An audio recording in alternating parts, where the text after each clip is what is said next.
What you see behind me here is a fence project that I was able to do with an award by the Food and Animal Concerns Trust, FACT.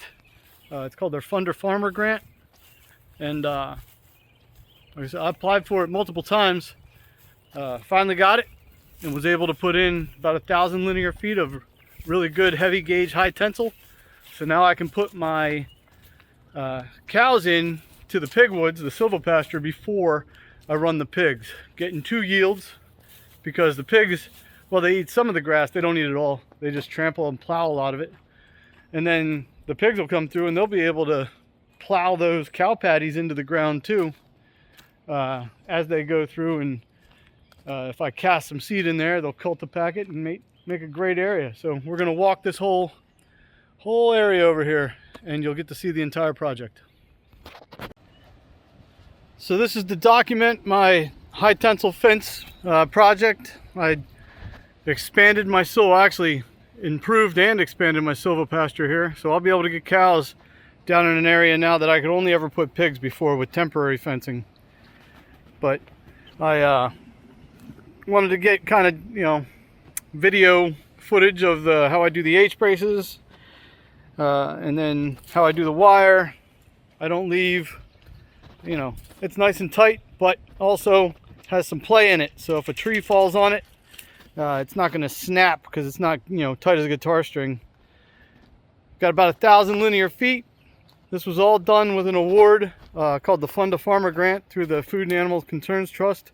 So thank you very much to them. And then also thank you to Darren McCannon, Jim Newman, and Tom McCardle for helping me get a lot of these posts in the ground. Without them in the early spring, this probably wouldn't have got done on time. As you can see, I'm running 2 hot wires, and then the other 3 are just a physical barrier. That one seems a little loose. I snugged them up the other day, but they're still kind of finding their happy spot, so I got to snug them up again. In the future, I don't think I'll use these 3-inch posts. I mean, it's fine, but it's also a little wobbly. So even though they're more expensive, I'm going with these guys, these 6-inchers for everything in the future. The gate, I'm gonna have to figure out, because I measured wrong when I put the posts in the ground and I'm not digging them back up. So I've given myself as much slack as I can here with the hinge pins. This one's probably only got about 3 inches of purchase into the post. But over here, I've still got a pretty big gap. That's probably another 3 inches right there. So maybe even a little more. So I'm gonna have to maybe put a 2x4 on here or something so that I can put my latch kit, with enough standoff that the post will still, or the gate will still swing, but it won't be held just with the chain, because I don't ever trust animals with just a chain. They will lick at that until they accidentally flip that carabiner, and then then they're loose. So I don't want that. So again, that's how I do my terminations, making sure that they're not touching, well, at least the hot ones, right? So this one is good. It's up above. That's another lesson. Put your H brace at such a height where it's not going to interfere with your top wire. I had to learn that the hard way. And then this guy here, you want with enough offset that it's not touching your tensioner. So that's all good. Again, we got about 1,000 feet here, maybe a little more. And I just wanted to walk the whole perimeter so that I have a physical record, so FACT has a physical record, and so anybody who wants to get cows into the woods can see how I'm doing it. We just used a skid steer to put most of these in. I still got some weed whacking and trash to clean up, but that's all too easy. You can see it's kind of, I guess you really can't see, but this is kind of a swampy area. So I take fallen logs and throw them in there. As they rot, they turn into soil, and they elevate this swamp to more evenly distribute the water. And then they also soak up some of the water like a natural sponge, make it less swampy in here.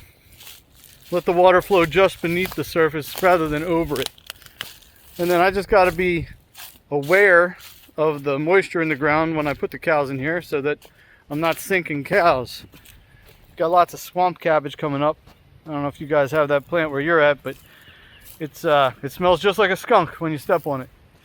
Uncannily like a skunk. Then I got some, forget what this is called. It's like some kind of wild mustard or rocket, some kind of rocket. Not Dame's rocket, but something similar. Lots of bamboo. When I get the pigs in here, they'll eat these fresh shoots, but they won't eat anything that's older, and they won't eat the leaves. Of course, most of my bamboo's dead. Been dead for 2 years now. It's making a comeback, but very slowly. I don't know. I've seen a lot of the bamboo in Pennsylvania is dead as of last winter. I don't know exactly why, but something unpleasant to bamboo occurred. This is a pretty long span. I only have one tensioner in here. I considered doing two, but then first of all, they're $5 a piece, so I didn't want to spend the extra $25 unnecessarily. And you know, I'm looking at maybe on this run 800 feet between the gate and the terminus, so it was fine. That's the halfway point of the fence there. This is Japanese barberry. This is a nasty, thorny, pokey, and persistent plant. I bushwhack this thing to the ground every year, and it comes back with a vengeance. So, fortunately, the little thorns don't bother the pigs. They don't really eat it either, but they do trample it for me.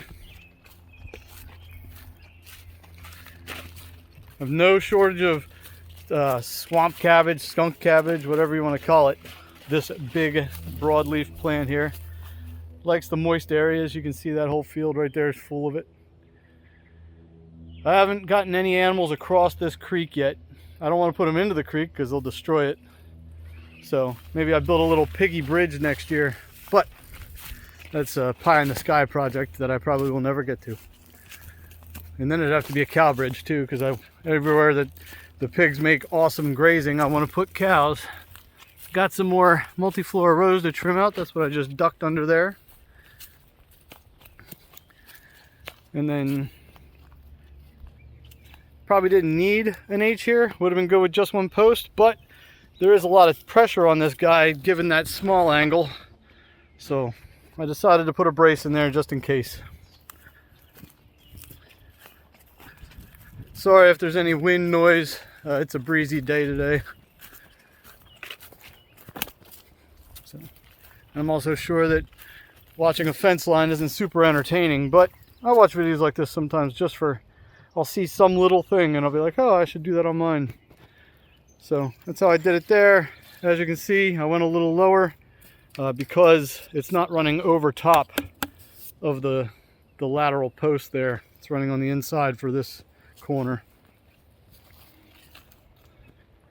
And we're gonna have to duck through the fence here because I still need to weed whack a path around the perimeter.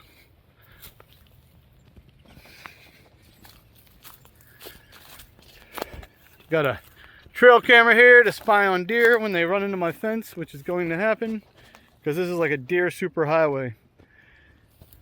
Some of these posts, like this is a very wet area. You can see water pooling in there. So I'm just going to put some dirt in there and hopefully this guy doesn't rot off for at least, I don't know, 10, 15 years. If I get 10, 15 years out of that post, I'll be happy. Then I'll drop another post in with some tar on it or something. And then look at all this beautiful grass. This was all made by the pigs, but also a super wet area. Plus we've been getting a lot of rain. Here's where a tree fell on my fence right after I started putting it in. So that smashed this post and took all the wires to the ground, but I cut it off and fixed it all. That was like a couple week delay there. Now I got to get those logs out. They're probably not great firewood, but they're good camp firewood. You can hear me tromping through the water here. And then we come up to the end where we tie into the existing fence. So here's where it'll get its charge. And boom, boom, boom. That's it. So, pretty awesome area. I look forward to getting those guys into it so that they can make use of all this grass before the pigs come in and trample it. And the pigs will be able to toss the cow patties and everything else. So again, thank you very much to FACT for the opportunity. That's a lesson in persistence too. I applied for that grant 4 times before I finally got it. So every year I'd submit a project. It's highly competitive, but if you keep trying and you hone your grant writing skills, then you are inevitably going to be successful in gaining awards that help you jumpstart projects on your farm. So all of this was created by pigs and cheap fence, and now I've had a chance to do something more permanent. So that's all. Have a great day.